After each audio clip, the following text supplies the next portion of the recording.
BBC world বুলেটিনে আপনাকে স্বাগতম। প্রথমেই জানিয়ে দেব সংবাদ শিরোনাম। প্রথমে জানাব, ইরানে বিক্ষোভে কমপক্ষে ৩,১১৭ জন নিহত, প্রথমবার জানালো রাষ্ট্রীয় সংবাদ মাধ্যম। এরপর জানাব, ইরানে হাজারো মৃত্যুর কথা স্বীকার করে ট্রাম্পকে অপরাধী বললেন খামেনি। তারপর জানাব, ইরানের দিকে যাচ্ছে যুক্তরাষ্ট্রের যুদ্ধজাহাজের বহর, ট্রাম্প। লেবাননে ইসরায়েলি বিমান হামলায় নিহত ২। ইরানের সাম্প্রতিক সরকারবিরোধী বিক্ষোভে অন্তত ৩,১১৭ জন নিহত হয়েছেন। দেশটির রাষ্ট্রায়ত্ত সংবাদ মাধ্যম প্রেস টিভি গতকাল বুধবার এ তথ্য জানিয়েছে। এটাই ইরানের বিক্ষোভে নিহত ব্যক্তিদের প্রথম সরকারি পরিসংখ্যান।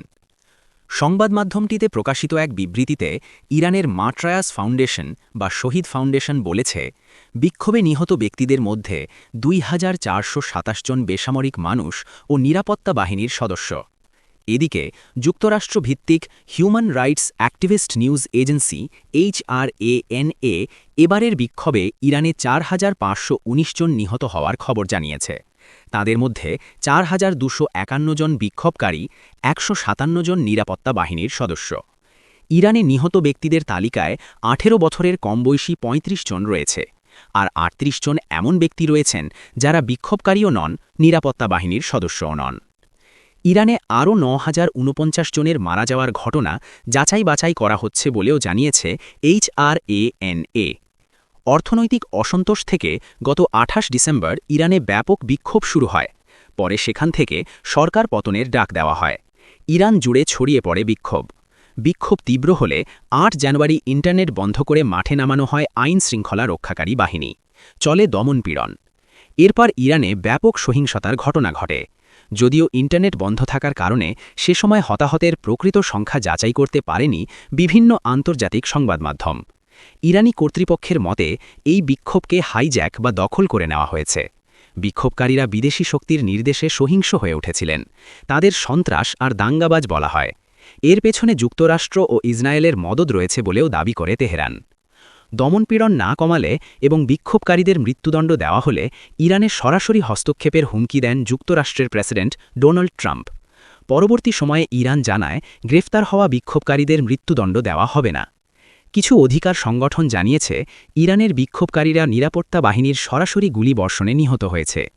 এক প্রতিবেদনে আন্তর্জাতিক মানবাধিকার সংগঠন অ্যামনেস্টি ইন্টারন্যাশনাল জানিয়েছে, তারা ইরানের নিরাপত্তা বাহিনীর সদস্যদের সড়ক আর ছাদের ওপর অবস্থান করে রাইফেল ও শটগান ব্যবহার করে গুলি ছড়ার তথ্য পেয়েছে। অনেক ক্ষেত্রে বিক্ষোভরত নিরস্ত্র ব্যক্তিদের মাথা ও শরীর লক্ষ্য করে এসব ধাতব গুলি ছড়া হয়েছে।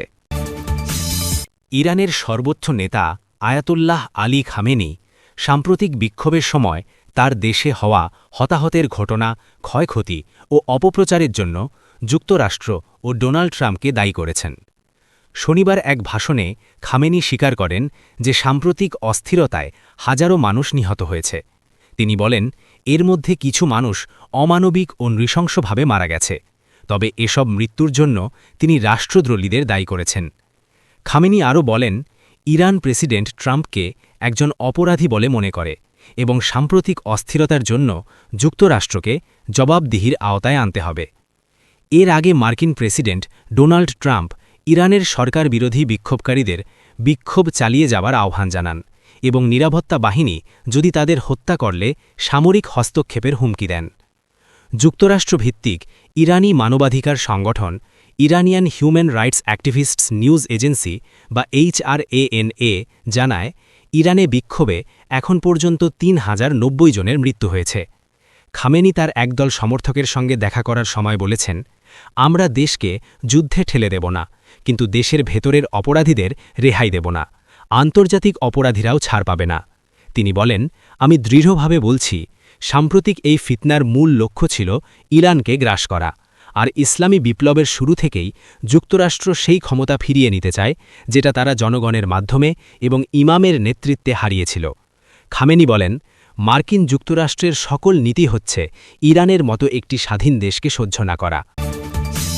যুক্তরাষ্ট্রের একটি যুদ্ধজাহাজের বহর ইরানের দিকে অগ্রসর হচ্ছে বলে জানিয়েছেন প্রেসিডেন্ট ডোনাল্ড ট্রাম্প।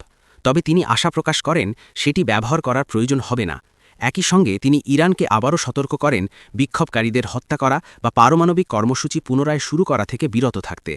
নাম প্রকাশে অনিচ্ছুক মার্কিন কর্মকর্তারা জানিয়েছেন, বিমানবাহী রণতরী ইউএসএস আব্রাহাম লিঙ্কন এবং কয়েকটি গাইডেড মিসাইল ডেস্ট্রয়ার আগামী কয়েকদিনের মধ্যে মধ্যপ্রাচ্যে পৌঁছাবে। এক কর্মকর্তা বলেন, মধ্যপ্রাচ্যে অতিরিক্ত আকাশ প্রতিরক্ষা ব্যবস্থা মোতায়েনের বিষয়টিও বিবেচনায় নেওয়া হচ্ছে, যা ওই অঞ্চলে মার্কিন ঘাঁটিগুলোর ওপর সম্ভাব্য ইরানি হামলা ঠেকাতে গুরুত্বপূর্ণ হতে পারে। এই মোতায়েনের ফলে ট্রাম্পের হাতে আরও বিকল্প থাকছে। একদিকে অঞ্চলে থাকা মার্কিন বাহিনীর নিরাপত্তা জোরদার করা, অন্যদিকে জুনে ইরানের পারমাণবিক স্থাপনায় হামলার পর প্রয়োজনে আরও সামরিক পদক্ষেপ নেওয়ার সক্ষমতা বাড়ানো। সুইজারল্যান্ডের দাভোসে বিশ্ব নেতাদের সঙ্গে কথা বলে যুক্তরাষ্ট্রে ফেরার পথে এয়ারফোর্স ওয়ানে সাংবাদিকদের ট্রাম্প বলেন, অনেক জাহাজ ওই দিকে যাচ্ছে, শুধু সতর্কতার জন্য।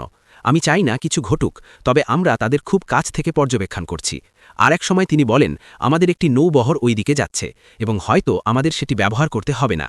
গত সপ্তাহে এশিয়া প্রশান্ত মহাসাগরীয় অঞ্চল থেকে যুদ্ধজাহাজগুলো যাত্রা শুরু করে, যখন ইরানের সাম্প্রতিক মাসগুলোতে বিক্ষোভ দমনে কঠোর অভিযানের পর যুক্তরাষ্ট্র ও ইরানের মধ্যে উত্তেজনা বেড়ে যায়।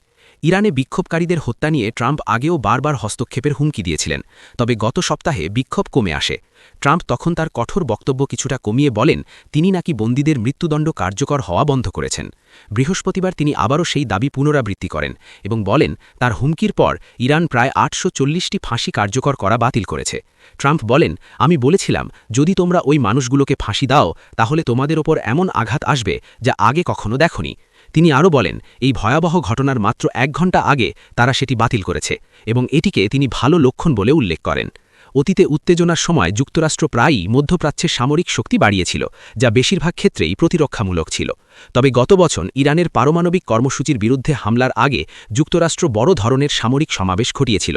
ট্রাম্প বলেছেন, জুনের হামলার পর ইরান যদি আবার পারমাণবিক কর্মসূচি শুরু করে তাহলে যুক্তরাষ্ট্র ব্যবস্থা নেবে। তিনি বলেন, যদি তারা আবার চেষ্টা করে তাহলে অন্য জায়গায় যেতে হবে, আমরা সেখানেও সহজেই আঘাত হানব। লেবাননের দক্ষিণাঞ্চলে বিমান হামলা চালিয়েছে ইসরায়েল। হামলায় অন্তত 2 জন নিহত এবং প্রায় আরও অন্তত 20 জন আহত হয়েছেন। এছাড়া সিরিয়া ও লেবানন সীমান্তের 4টি বর্ডার ক্রসিংয়েও বিমান হামলা চালিয়েছে বলে জানিয়েছে ইসরায়েল। ক্রসিংগুলো লেবাননের সশস্ত্র গোষ্ঠী হিজবুল্লাহ ব্যবহার করছিল বলে দাবি তেল আবিবের। খবর আল জাজিরার। 2024 সালের নভেম্বরে লেবাননের হিজবুল্লাহর সঙ্গে ইসরায়েলের যুদ্ধবিরতি কার্যকর হলেও যুদ্ধবিরতি লঙ্ঘন করে প্রায় প্রতিদিনই লেবাননে হামলা চালিয়ে যাচ্ছে ইসরায়েলি বাহিনী।